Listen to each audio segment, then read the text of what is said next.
And apparently the situation has changed just within the last 45 minutes or so. So this is day number 15/149 of the U.S.-Iran war. And despite what Donald Trump tells you, it is not a second war. This is the same war that had a massive pause. And on our left, we have Wajeeh, the gay lion, pouring out the shy. Yalla, اضرب الشاي. He's hitting that shy hard. He poured it. Yeah, that's how You gotta get the bubbles.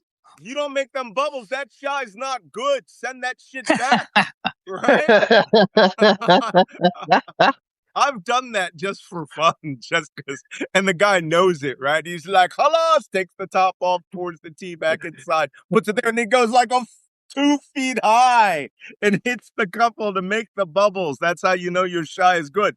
On the right, not pouring tea and providing audio-visual support for us is Jacob Carsbo, Danish intelligence extraordinaire. Really, I have to tell you guys why we are a little late this morning is because we were sitting here a few minutes before the top of the hour going, yeah, there's nothing's going on in the last 24 hours. The ship that is reportedly hit a mine, but Walton, Arizona, awesome. The ship reportedly hit a mine, but we still haven't confirmed that from anybody other than Iranian news reports. I was like, well, Yeah. we're going to have a long political discussion today about the multiple tacos that have been reported by the Trump administration from the chairman of the Joint Chiefs of Staff and Central Command. And so while we were sitting there talking about how there was nothing to report, suddenly there is breaking news and there is something to report. But before we get to that, let's go through the formalities of gentlemanly. Good morning, gentlemen. What coffee cups are chai finjans are we drinking out of? Look, you've got your Ukrainian Russian warship. Go fuck yourself, coffee mug. And Wajeeh has gone full Khalifi today. I mean, he is Gulf Arab today. He's got on his ekal and his kofia, his full jalabiya. Oh, and I've got my oud. He's got his oud perfume. Halas. All you need now is to start burning some incense. Wallah. I already did. Oh, fuck. Let's see it. But more importantly, he has his Stinjan al Shai, right? His cup of tea. And as we talked to you a little earlier, there is somebody says, am I wearing a Fitbit? No. Apple Watch. Somebody asked me yesterday why I wear two watches. I don't wear two watches. I wear a chronometer and I wear a telephone and Fitbit, and it catches my steps in my running. So Wajeeh was showing us how to pour tea, Middle Eastern style, to make the proper bubbles so that your tea, hilwa, right? So, while all of that was going on, fucking Saudi Arabia got attacked. Yeah. Okay, Wajeeh, hit us with the breaking news, right? And on July 27th, 2026, the Saudi Defense Ministry reported the interception of destruction of several drones targeting oil facilities in eastern province and the capital, Riyadh. Saudi authority explicitly stated that the attacks were launched from Iraq territory and executed by pro-Iranian Iraqi militias.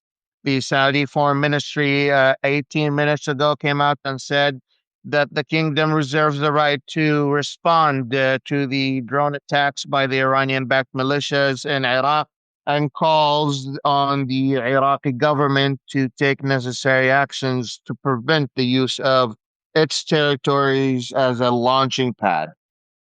Wow. Okay. All right. So we had this long discussion yesterday and the day before about countries using proxies. And one of the terms that's misused with Iran is proxy. A proxy is a group of people that are used as your stand-ins for things that you want them to do, usually because you've paid them.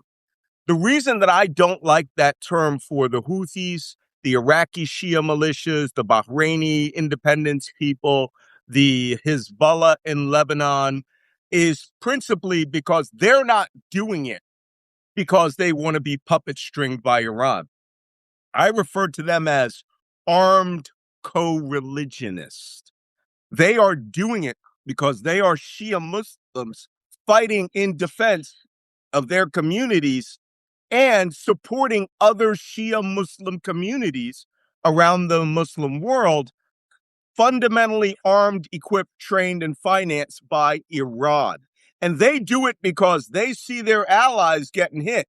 Is there coordination with Iran? Absolutely, there's coordination with Iran. That's what the Iranian Revolutionary Guard Corps did for 47 years, which was to arm these other Shia groups to defend themselves and to project power as the Shia minority around the Muslim world in what's known as the Shia Crescent, from Hezbollah at the top, across Syria, across Iraq, through Iran, coming down from the bottom at Yemen, which most people thought was to just surround Israel and to take back Israel. That's bullshit. The real argument is 1,000. What's the Quranic date today? Wajeeh, do you know what Al-Hijri? is? I want to say 1,437. Um, but the argument that really has armed these communities by the Iranians isn't to get after the Jews, even though that's a big thing. 1448, Safar Yeah, 13. by a bit. So it is actually an argument that is 1,448 years old, which is who should control Islam? The followers of the third Caliph Ali or the followers of the fourth Caliph? If I'm not mistaken, it was it Muawiyah or Abu Bakr? I can't recall. But Shia Islam split into two after the assassination of Caliph Ali. And the followers of Ali became the Shia, right? The part that followed their variation of the religion. 85% of Islam followed the traditional Sunnah version of the religion. And the Iranians have been gunning to take over Islam ever since. So while everyone goes, oh, the Shia Crescent is about surrounding Israel, not really. It's about surrounding Saudi Arabia, which is why Saudi Arabia wants a bomb. So why they would be attacked from Iraq is a perfect analogy to this. Saudi Arabia starts this tiff down in the south with the Houthis, and the Iraqi Shia groups at the behest of Iran start attacking from the opposite direction. Yes, Jacob, Yeah, you have been there and and done that. yeah, exactly. And as you point to, Malcolm, it's important to understand that this, word of proxy, like, gives you the impression there's a joystick, and Right. that's it's not a joystick. But there's a way for the Iranian Revolutionary Guards to really work with these different militia groups, and they've done that. They've built that.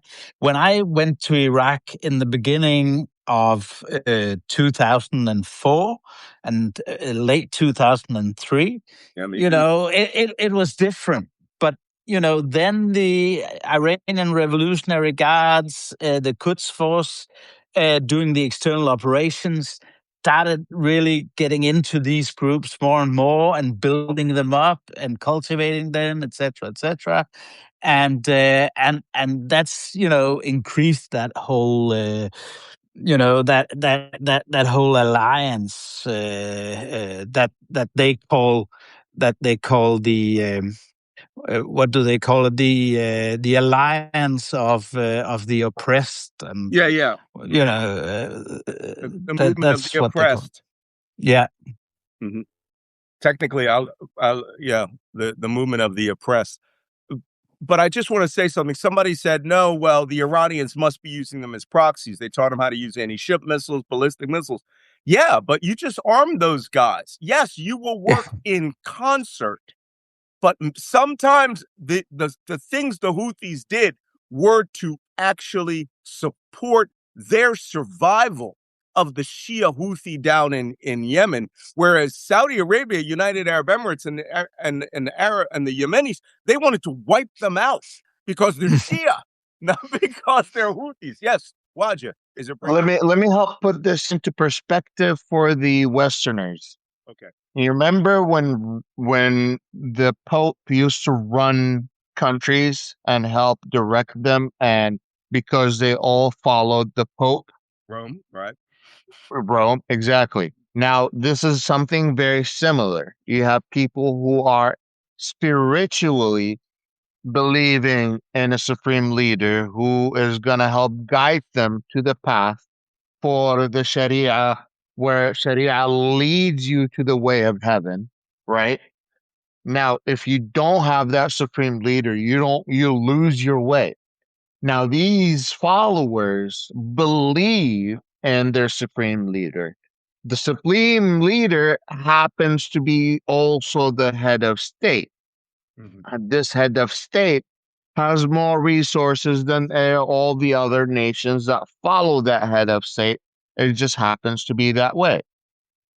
Because that is the head of state and these are religious followers, and it just happens that they have more resources than the rest of them, then the head of that state and the head of that faith also feels obligated into taking care of their followers. And if their followers needs to get military trained, need to establish their own militias, needs to have their own funding, the supreme leader makes that available, even at the cost of their Iranian people. That's just what has been happening for the last 40 years. And you need to understand that that's what has been happening for the last 40 years. Once you understand that this is like the place of Rome, you will have better understanding of why it is not a proxy. It is a co-follower. A great way to view this is the original TV series, the British TV series with Jeremy Irons of the Borgia.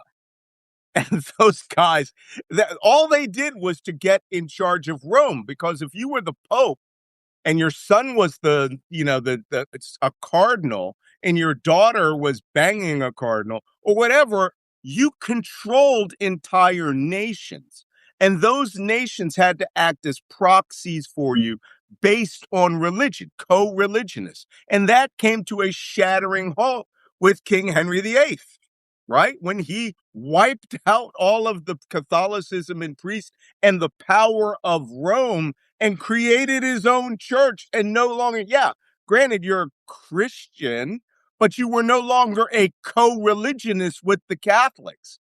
And, the only way you could get out of that was to marry those Catholics off or kill them off. And that's what started what is it? The Church of England, right? The C of E. That's why they killed and destroyed monasteries of Catholics all over England, right? They were flipping the bird. Same thing with the Lutherans, right? With Martin Luther. It was a sect of Christianity.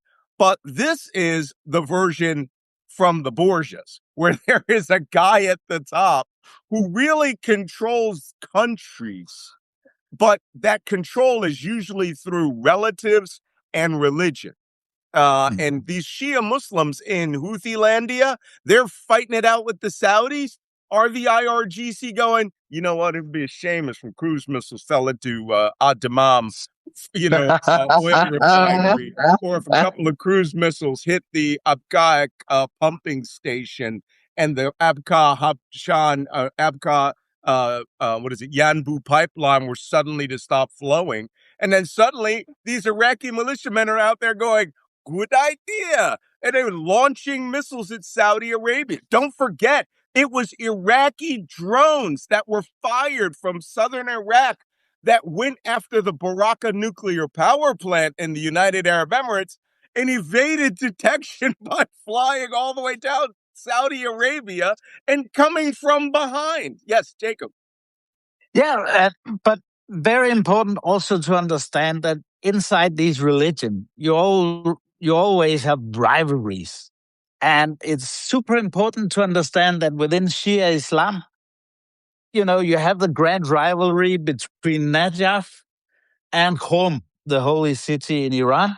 Yeah. And, that school of thought that's prevalent in Iran, where you do political activism within your religion, it has been opposed by Najaf. And in the beginning, when we got to Iraq, that was in Iraq, the prevalent feeling that the Najaf school of thought, not to engage in politics for the Shia community. But over the years, Najaf and Grand Ayatollah Sistani, that has a higher religious ranking than Khamenei the Elder, that has just been killed. But the Iranian school of thought really had its influx in Iraq through these networks, through this pressure, through a mix of mobster, mobster methods. And the more pacifist school of thought in Najaf, was pushed to the side. Yeah, well, that the Sistanis did that themselves. I was there at the same time that you were there. We were in the same area. I was in Basra, in late 2004. I was in Basra from June 2003 to December 2003.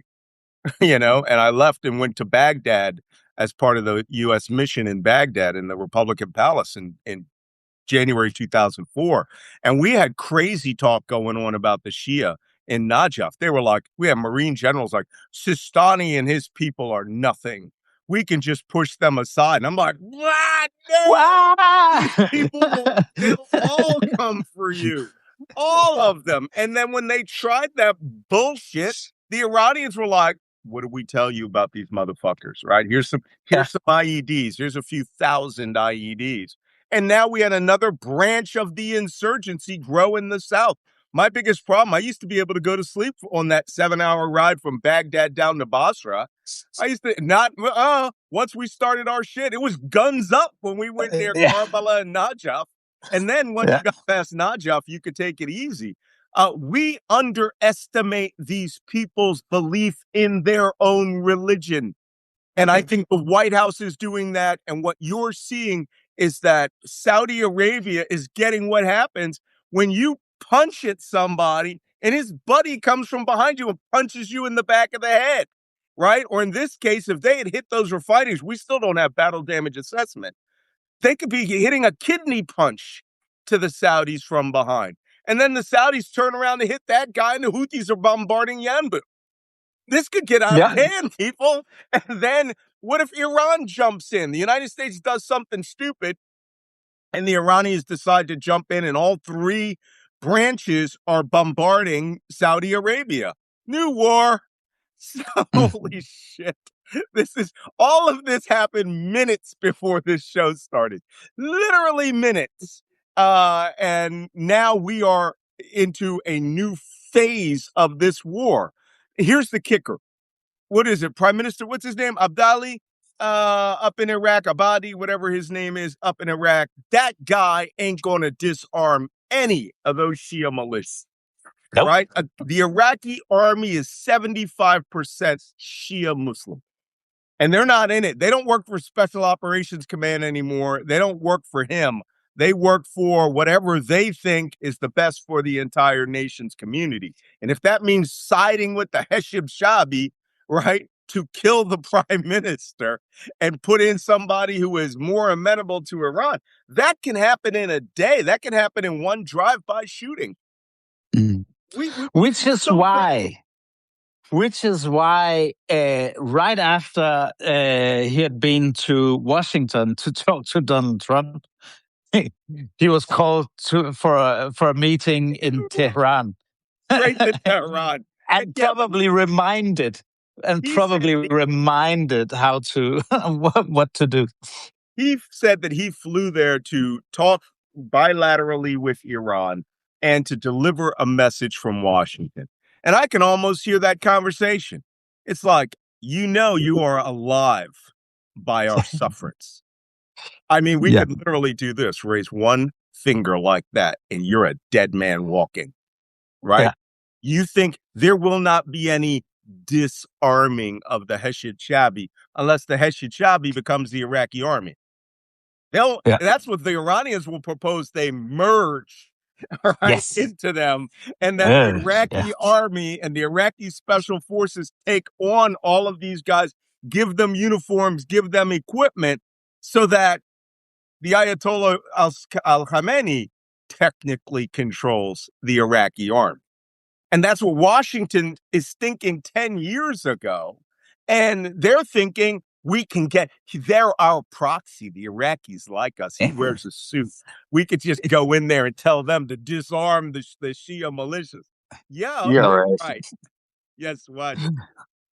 It's just the expectations is unrealistic. The United States can put pressure on Iraq for one reason and one reason only. The United States gives a lot of money to the Iraqi government. And when they don't like what's happening, all they could say change the leadership. And the leadership is still Shiite. And guess what? They may be loyal right now to the United States, but by the end of the day, they're ultimately loyal to Iran. Well, Yeah. they're loyal to money right now. And if you saw the results of those corruption raids by the way, all those people lived in the Greens. Hold on, 1 second, 1 second. I keep getting people telling me to lower my volume. My mic is 2 feet away. There's no way I could lower my volume. I'm not yelling here. Please, lower. There's nothing I can control on my end. Somebody says there's a John Wayne museum where I live, but it's $20 to get in. Who the hell's going to pay $20 to see John Wayne? All right, I went to Graceland once. That was the biggest mistake of my life. So anyway, sorry that little aside was coming up while you were talking. So the point that we're trying to make here is, if Jacob could point back to his map. I don't know if your Middle East Yeah. wide map. I'll get it Um, on. I just had to check something. no problem. Just a Um, sec. Here we um, are. if you look at the Middle East wide map, Yemen, which is all the way down in the south part of the Arabian Peninsula, the southwest part of the Arabian Peninsula, okay? Iran, which is the entire northeast side, that's Yemen down there, Iran's there. Show them Iraq. And that's where the cruise missiles are coming from. So they're literally boom, boom, Boom. boom. Iran equipped these guys to have capability for a reason, to do just this. And they don't go, you hit my Houthi brothers? Oh, hells no. And they jump in and they punch you in the kidney while Iran's kicking you in the head. That's And what we saw that co-religionists exact do. same thing. We saw that exact same thing. Was it in 2019? Yes, With that's right. drones The drone attack. starting out from Iraq and then in Yemen. Yeah. So it's happened before. And you know what? I mean, this is what the United States is now. The United States uses proxies. Okay. The United States uses proxies because they think they can buy people like al Jalani in Syria, and that they've been encouraging the All Yemeni like army the down guys there down here, they had attacked the other day. yesterday and the night before. And somebody asked this question yesterday. Do we attach SEAL platoons and special operations forces to those Yemeni army units? Yes, we do. Okay. I know a lot of team guys. I know a lot of guys, SF, who had assistance missions in Yemen. And what they were doing when they were fighting Al Qaeda and ISIS mainly, they were partnering up with those guys. Now it's the Houthis. But if you look at the diverse series of attacks in Yemen down here, then attacks from Iraq up here hitting eastern Saudi Arabia, while western Saudi Arabia is getting hit by the Houthis. This is them. There is coordination, but Yeah. it's a suggestion. Right. I suggest it would be an awful bad thing if the Saudi oil fields suddenly blew up while the Western oil fields were blowing up, to take the heat off of the Houthis. But the United States gets the Yemeni army to do bullshit. Now they're trying to convince the Syrians to attack Hezbollah from the rear in support of Israel. which will not go over well. Remember, the Syrian government right now is made up of very frustrated people who were killed by a dictator and a pretty large number of terrorists. So they too could find themselves waking up to a suicide bomb that ends this dream of a pro-America Syrian government, right? Yeah. So they have to be very careful about what they're doing. So this is just fascinating that um somebody says now I'm loud and I'm weak. My voice is weak. It ain't weak. So this is a fascinating example of the theater. The theater is the area we call the entire Eastern Mediterranean from Egypt all the way to Pakistan. This entire theater of operations, you are literally watching almost a gang fight. And then Yemen down here. A gang fight. It's just absolutely fascinating. Wow, The audio's bad. So. the Houthis say their drones have targeted Saudi crude oil transports infrastructure as of 4 minutes ago. Oh, so they launching attacks too. If the Houthis are launching attacks this hour, people, you are now watching not a 1-2 punch. You're watching what Mexican drug cartel gangs call a jumping in. This is where all of the gang members jump and swoop on top of you and are punching you left and right. The only thing that's missing here is the Iranians attacking. And they're just sitting back drinking out of their 40 ounce, laughing with their screwdriver, right? Laughing at this jumping in, right? And I just find it fascinating. This, people who don't understand, these are co-religionists who don't want to see their homeboys from the Southwest, their hillbilly homeboys from the Southwest, get attacked by a bunch of rich, gold carpet walking Bedouins. That's how they think about each other, by the way. Okay. Southern Yemeni hillbillies being attacked by a bunch of rich oil bearing, of Trump loving Bedouins, while their homeboys from Alibaba, literally the land of Alibaba's fucking cave, aren't going to take it. By the way, And Alibaba. Be a name if you've ever heard one. it's also super important to remember that the attacks on Saturday appears to have been very, very effective. The Houthi attacks on the Saudi oil fields down in the southwest.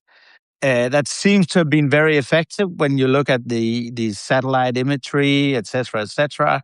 That appears to have been significant impact. Yeah. And the interesting thing now is that these are pro-Iranian militia attacking Saudi Arabia now, whereas when the conflict was hot, Iran was doing it in March and early April, but that has subsided. And I think we can only speculate, but again, it would fit the picture that Iran, while all this with these talks with the U.S. are going on, want to keep the pressure on Saudi Arabia and say, remember, we can still put pressure on you militarily via these militia, but it would be a shame if something happened. So maybe we should make a deal. Yeah. Maybe we should make a deal, and maybe you should just give it up because, as you can tell, Trump is trying to cut and run and getting sick of it. So there's heat on you. So that's my interpretation of what we're seeing now. Somebody says Mira Rahab. You know her, Wajeeh? Somebody says Mira Rahab says that Mohammed bin Salman is losing support from the tribal leaders. You know anything about that? So that he's losing some support from tribal leaders, that is correct. But as of the blessings from his father, he still has that. That's the most important thing. He as long as he has the blessings of his father at the moment, he's And good. his father's still alive. I mean, he's in That's right. Donald territory, though, right? Yeah. He's doing King Mhm. Abdullah.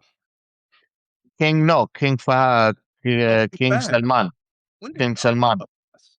Abdullah passed away back in 2011, 12. God, I got to get out more. Sorry. Okay. So anyway, so long as he has the blessing of the king, he's good to go. But there's always that religious wild card over there that somebody walks in with a anally inserted suicide bomb, 2015, he passed away. which has actually happened, Mhm. right? It The has. attempted assassination of the Minister of the Interior was, by the way, the guy who tried to kill him, he did have a rectally inserted suicide bomb device. And he was actually a friend of the family, which is why they let him in. And then in his last moment, he was going to jump on him and blow up. And the bodyguards piled on the minister. And the guy blew up and killed most of the bodyguards and wounded the minister himself. But that guy was an insider who flipped to Al Qaeda and tried to kill him. So everybody over there is one converted friend away from dying, from changing the course of history, which is why, to my impression, the Saudis are never signing the Abraham Accord. Yeah. They're dead men walking if that happens. And yeah, go ahead.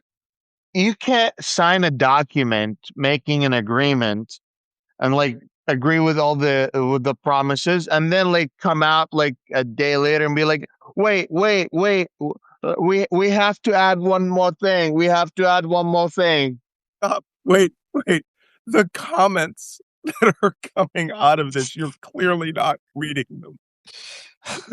These are hilarious. Okay, I got to read you some. Somebody, propaganda fella, says, who had rectally inserted bomb on his bingo card? The second one was, maybe that's the explosive diarrhea. No, Another one goes, y'all it's nasty. definition of a blowout. But And then Debbie Gonzalez says, do they make explosive diapers? Hold on, I saw one earlier that was for you, Jacob. Somebody said a rectangular appendage. it's no.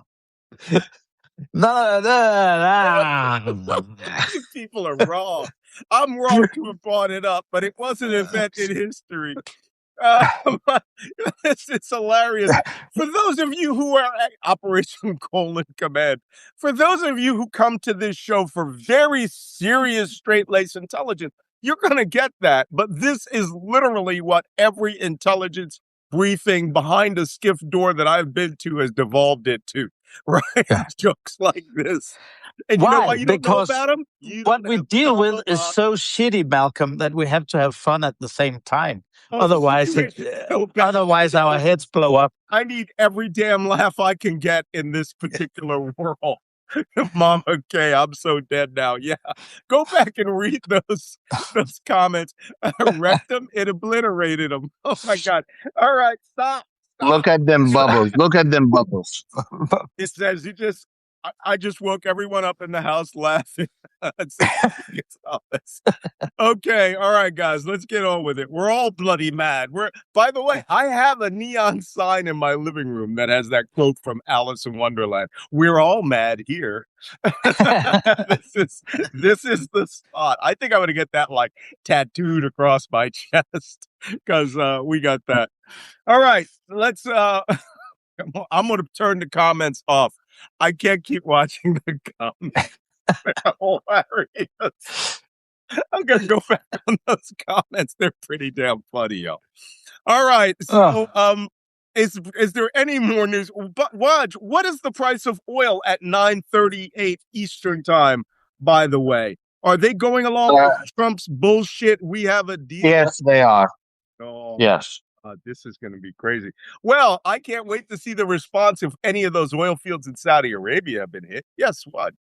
Jacob, sir. No, and also, like you mentioned in the beginning, that talk about a mine and a tanker hitting a mine yesterday that we haven't been able to confirm. What we can say is that it forced, I think, three other ships to turn around and stay inside the Gulf. So it has an impact, whatever happened, because we It's don't know what happened, but we can tell there's an impact on it's ships turning back. it's like that meme of the little chubby baby comes running into a room, sees something, turns around, goes, "Woo, woo, woo, woo, woo," and Yeah. around and goes back. That's exactly what's going on. All right.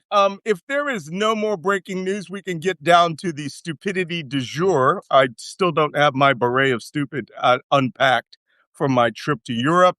I will get around. Or, oh, actually, I think I may have left that in France. Uh, so there have been some comments by Donald Trump made in the last 24 hours. But more importantly, is not what he is saying. It's what his two senior battle force commanders are saying. And I want to get this right, so I will get the quote. First, General Kane, the chairman of the Joint Chiefs of Staff, is trying to inject reality into this war. He apparently went to the president and spelled out by the numbers how we do not have the interceptors to protect against further Iranian attacks. I've heard that Iran still has up to 1,500 and a wild high number up to 5,000 ballistic missiles still in their inventory untouched. Right? And got to remember, they spent 47 years building this inventory up for just this moment, for just this period in history.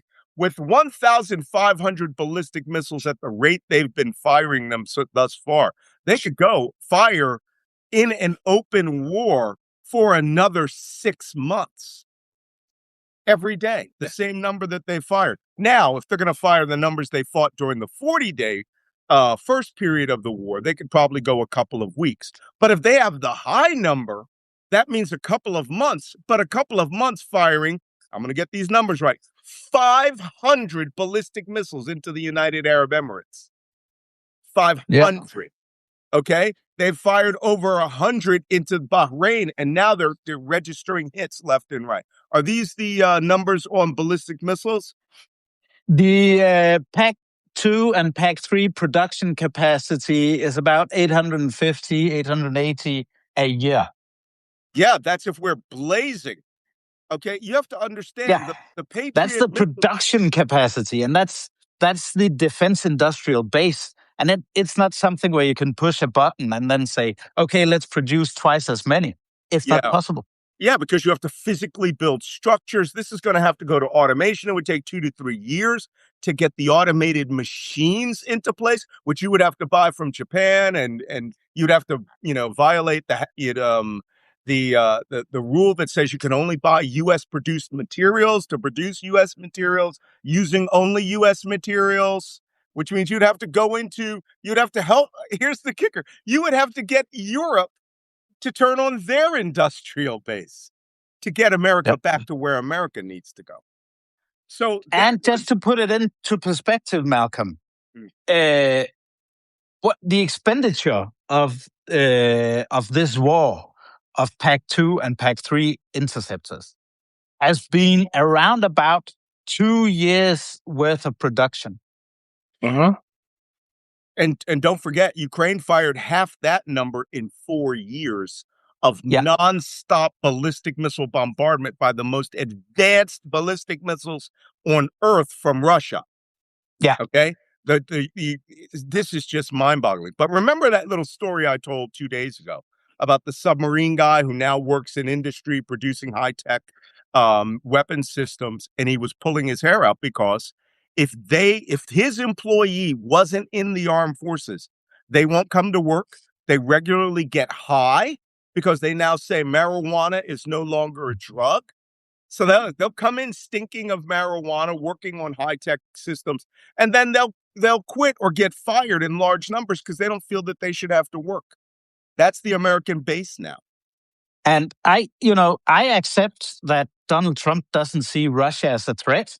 He works with Putin, obviously, but the rest of us that actually see Russia as a threat, the worrying thing is that Russia can produce around about 800 to 1,000 ballistic missiles a year. And you need 1 to 2 PAC-3s and 2 to 3 PAC-2s for every ballistic missiles to have a reasonable cover. And Russia is not considered a near-peer adversary like China. They don't have the advanced tech China does. I would consider Russia a past peer adversary. Yeah. And, if we all had our way, we'd be giving Ukraine everything they could want. I'd give them 1,000 of those 3,000 Tomahawks we have left. And I'd go fucking destroy Russia's capacity to build anything other than a lot of copies, right? Yeah. Vodka. Make sure you don't touch any of the vodka factories. And I would just destroy their industrial base here's a proxy, using Ukraine as a proxy. Not these guys. Nope, they're in league with Russia. They want access to Russia's dirty money, and they would sell America out to do it. And for Americans, when they see these production figures of 850 to 880, they need to factor in not just Iran, not just Russia, if we see Russia as an enemy, but also, as you said, China. How many ballistic missiles are they able to produce? Millions. So this is just this stinks. It stinks. And it's a disaster. A new Congress, a new Senate, and a new president to unfuck this. I mean, I was on Steve Schmidt's show yesterday for Save America movement, and he always gives us these scenarios. Malcolm, if you were Secretary of Defense, what's the first thing you would do? Right? And I said, well, the first thing I would do is I would stand down the entire armed forces of the United States. Stand them down for 24 hours, and I would go, all that stupid shit you saw for the last 4 years, get it out of your head or get out of the military. Because we might have to fight. If we aren't going after a near-peer adversary, you ain't fighting. All you're going to be doing is training for the next major future war. Future war, not the current war. You see these guys bragging because they used 3 suicide boats in an undefended harbor to go after a mini sub that had been destroyed from a bombing because it was in a sling. And they were like, well, we need to do something cool. Yeah, Ukraine has been using thousands of those boats. We probably destroyed all 3 that we had in our inventory, right? It looked cool. We are in a sad, sad way. So this brings me to the next story. General Kane gave that warning about the U.S. really did not have the capacity to fight this war and sustain the war at the level Donald Trump was asking for it. But what does that guy know? He's just the former Air Force AFSOC general, 2-star, that was kicked up to 5-star. Well, the commander of U.S. Central Command, Admiral 4-star Brad Cooper, has said he recommended stopping the bombing campaign around the Strait of Hormuz because it had, quote unquote, reached its limit of effectiveness. Exactly. Times that I say, here's what they hit: Charbahar, Konarak, Bandari Chas, Syria, whatever they could find in Bandar Hashem Island. How many goddamn boat ramps can you? Right? They don't. Did anybody notice they don't need fucking boat ramps when they have high tide in the beach? I mean, it's like, no, they need boat ramps for their super special boats. No, they just need water and a trailer. And meanwhile, while all this is going on, and there are actually some, sane people making some recommendations, seemingly, you have these idiots popping up on Fox News saying, we should just take Kag Island. Yeah, that's just fucking... General Kellogg and General Keane have been on a Kag Island, Larak Island. He whipped out Larak Island the other day. Bitch, Larak Island surrounded with 3 side spots. Hashem Island, Hormuz Island, Bandar Abbas, and Sirik on the right with 3,000-foot-high mountains all around. General, you can't even read a map. It's like, and then you're going to destroy the nesting. 80% of that island is an environmentally sensitive ecological zone that even the Iranians didn't destroy the ecological zone. Do you know they run British tourist fucking bird tours on that island? They make so much money off the ecotourism that the oil field or the oil transshipment point at the northeast part is the least of what they're doing. Here's this guy, land the Marines. Jesus help me. Okay, guys, that is all the new. Check for breaking news real quick, watch. Because I You know got it. we say we're finished here. It'll be Armageddon started. Jesus has come down and Jesus has returned. And everybody's like, oh my God, he came back to Jerusalem. And they'll go, no, he has set foot in Mecca. The Muslims were right. The latest was Houthi attacking. Other than that, that's just Israeli attack on Gaza territory at the moment. That's every day. Okay, so the Houthis. Oh yeah, I missed this one. The Saudis flew a Bayraktar drone. You guys might remember the Bayraktar drone in the Ukrainian war. That was all Ukrainian. That was the Ukrainian Air Force for a while there. Just Bayraktar drones. The Houthis shot down a Saudi Bayraktar drone. Here's the footage of it burning. Made in Turkey. Made in Turkey. Very fundamental drone. And look, they're all standing around. Get out you know what? I shit you not. If I ever go over there, I'm carrying marshmallows with me. There's always an opportunity to burn marshmallows when you're in the Middle East, because there's something will fall out of the sky and burn. Okay, that was, I swear, all the news we had today. No U.S. exchanges, no Iranian exchanges. The Iranians say they don't want to talk to us, and that their meeting with Oman was strictly bilateral between Iran and Oman to talk about who's getting how much money out of the Iranian traffic separation scheme. That's it. No messages. Iran says, by the way, Trump is lying. They are not talking to them. They see no reason to talk to them. God, I hate to say it. I actually believe them more than I believe the White House. I mean, they're making bank. You know, you could shut off all the oil that they have, but they're making bank. Okay. Yeah. Let's go to some questions. And I'm going to skip over all the jokes. All right. I got big laughs out of this morning. There is a way where you can. You're gonna read the messages. Never mind. I'm going to read from the Substack. I put it up this morning. Here it is. Malcolm.com. Wallahi. Why does it do it this way? Just open up the Substack, would you? So, here we are. Okay, let's go to the myriad of questions which came up. Chat.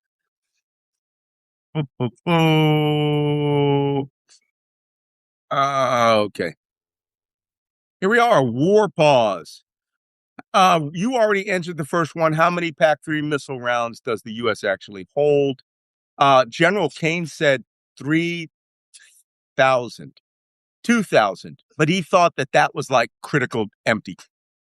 You know, which you got to remember, they planned for a major war in Asia at the same time. So, can the U.S. sustain air and missile defense in the Middle East, Europe, and Indo-Pacific at the same choice? Or is that already the choice? That's the choice. That's what you're going to get. Yeah. All right? There's nothing more that you can see. Can you, Jacob, Kim Larrabee says, can you explain the supply line between Russia and Iran? Particularly, she's talking about the Caspian Sea. Oh, yeah. Well, we don't know exactly how many of these shipments are going through every day. I don't know for a fact exactly what types of weaponry is coming back and forth. What we do know is that Iran and Russia are helping each other. This all started with Iran teaching the Russians how to make Shahed drones. And since then, the Russians have, developed. They are making Shahed drones in Tatarstan, and they have sizable production capacity. So what goes back and forth? I don't know the specifics of it because it's well hidden, but stuff is going back and forth. We've also seen the Iranians supplying short range ballistic missiles for the Russians. Thankfully, they can't use these in this theater now because they're gone to Russia. I saw yesterday President Zelensky claiming that he thought that the Ukrainians thought that Iran would supply more ballistic missiles to Russia. I have my doubts because I think the Iranians will keep them in their own theater. But they're working together, and that is quite clear. So that's it, and that's why the Ukrainians have struck in the Caspian Sea. Now, the interesting thing is, I see a lot of theories that Ukraine wants to enter the war on the U.S. side, etc., etc. No, it's not quite how it is. It's actually this happened after Trump put out that crazy tweet. That crazy Truth Social post about him believing Putin and Xi when they were saying they were not supplying arms to Iran. And then within 24 hours, the Zelensky is saying, we know they are doing it. We know they are supporting them also with intelligence, with satellite imagery. They're using that to strike and kill Americans. And boom, then they blast out a vessel in the Caspian Sea that's also freighting material, military supplies. So I mean, yeah. I find it hilarious that the Iranians think that they can actually threaten Ukraine. What are you going to do? Shoot a ballistic missile at them? I mean, they've been eating ballistic missiles for over how many years? Almost 1,000 days of ballistic missiles, multiple ballistic missiles. They wouldn't even know the difference between a Russian ballistic missile and one of yours. And guess what? That's one less missile you have to shoot at the Israelis or the Gulf states. So if I were Ukraine, I'd take a bunch of PAC-3 missiles. I'd put them all down in Odessa, ask the Americans to say, hey, would you like me to eat up the Iranian inventory for you? Yeah. And don't forget, Iran gave Russia 30,000 Shahed drones, which were fired at Ukraine. Mm-hmm. Don't tell me you're not in the war and that you're going to do something. And then the Iranians make a big case at the UN. They want, this is a Ukrainian attack, and the Ukrainians are laughing it off. Yeah, fucking. All right. Okay, guys, that's it for today's show. We answered several questions. I will continue to answer the questions on the chat, which I like to do. And I answer some of your non-Iran questions on the chat too. But if you are watching this on YouTube, you didn't watch it yesterday. There was a flaw in the upload. I don't know what was going on. It did not upload to YouTube. This one will. If you're watching this on YouTube, then you are watching the recording of this show. We are working to try to get it to live stream together at the same time. That will take some software that I'm going to have to get. So come over to malcolmnance.substack.com, subscribe there. And if you can, guys, if you can become a paid subscriber, please become a paid subscriber.